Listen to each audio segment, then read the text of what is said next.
And welcome to another episode of Brothers Arguing Sports. I'm Zob. Across the Zoom is TD, and we've also got Niles. And today's question: are the Clippers a threat in the West? And I'm sorry, I got to start. I just got to take it to Niles because I know where he's going. He's going to tell me, how much talent they have, how deep they are, but he's not going to tell you the one thing you need to know about the Clippers. They're old. They're past it. Those players have had their time. They're not winning anything this year, Niles. Do you accept that? No, I don't because I feel like there's much to be desired with the roster. I feel like they're deep at every position. They're well coached, but I think the strong part with them that sticks out from the roster from last year is the athleticism in the backcourt. I feel like that'll bring the energy that they need to jumpstart them when they're sluggish on those early West Coast start times. That's not winning you games, Niles, in the postseason. Having like Kenyon Martin Jr. You have 3 or 4 energy guys on that roster. That's not winning you big games in the playoffs. Well, Niles, you know where I heard this? I heard the same thing when you were talking about the Lakers. Oh, they're a different team this year. They added depth. They added backcourt. I watched that game against the Nuggets. Ain't nothing changed. Nothing changed. It's different, and I'll keep it on the Clippers right now, but I feel like the Clippers are far more athletic than any other backcourt in the West that I can think of off the top of my head. And Kawhi and Paul George had a full summer to recover. I'm very strong. I'm very strong that Paul George is going to bounce back this year. He's looked great off season. He looks great in great shape. I feel like he's coming back in a better mindset coming off the injury. And they have a chip on their shoulder. The Clippers always have a chip on their shoulder, so I'll always give them a fighting chance. How far do you think they can go? How far do you think they can go?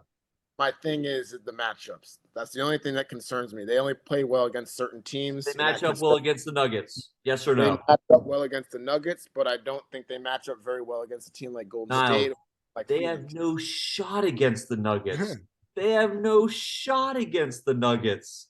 I feel like they have a good roster that's set to guard Jokic better than most other teams that don't. Who's guarding Jokic? Zubich? I like Zubac on Jokic. I like the matchup. I think all right. Well, here's what I think about the Clippers. You mentioned there too. It's Paul George and Kawhi Leonard. That's the team. Westbrook. They can't leave Westbrook out. Yeah. But the team is Paul George and George Kawhi Leonard. Now, listen, I don't want to take anything away from them. They're great players. Kawhi's going to the Hall of Fame. Yep. He's had his time, like X said. He won his Finals MVPs. He dragged that Toronto team. And even Paul George, he had his time when he was young with that Pacers team that beat the Knicks with Roy Hibbert. They've had their time and they've been good players. But look at their games played. I'll start with Kawhi. Just look at the decline. He was great with back in his prime. And in the last 4 years, 57 games, 52 games, 0 games, out with ACL. When it counts, though. 52. Besides freak injuries and managing serious injuries. Does Kawhi Leonard show up when it counts? Niles, it's a steady decline. You look at it. You look at his. No, and also, dude, Paul George too. Look, these are the last 4 years of Paul George's career. Both of them have had great 10 years to their career. Now they're on the back end. Paul George, 48 games, 54, 31, 56. Pretty good back end.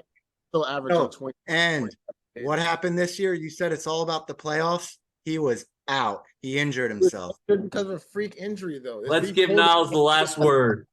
But the reality of the fact is he stumbled on someone's foot. And the thing that bugs me with the Clippers will be my last point. The injury bug rumor stuff has got to stop because this is not like every player on the roster is straining a hamstring or dislocating their shoulder. Kawhi Leonard stepped on bumped knees with somebody and tore his meniscus. Paul George landed on someone's foot, sprained his MCL. Like this injury thing, God, it's enough. I mean, Norman Powell's the only one. Niles, I agree with you. Niles. He still played well. My point is, Niles, 10 years ago, when they stepped on someone's foot, it's unfortunate. Earlier in their career, they wouldn't be out for a month. They'd be out for a game or two. That's the thing. Now these things that happen, these quote unquote freak accidents, and it's showing up in their consistent playing on an MCL sprain that bad. He almost could have torn his ACL on that, and that's the same knee that he broke a few years ago. If I'm a trainer, I'm not letting Paul George take any shots, and I'm probably sure he wasn't even able to shoot a basketball during the whole playoff run that was. But now that plays into our point. He broke his knee. He's broken his knee. I mean, the guy. I mean, Anthony Davis. That's a difference than breaking your leg or tearing your ACL.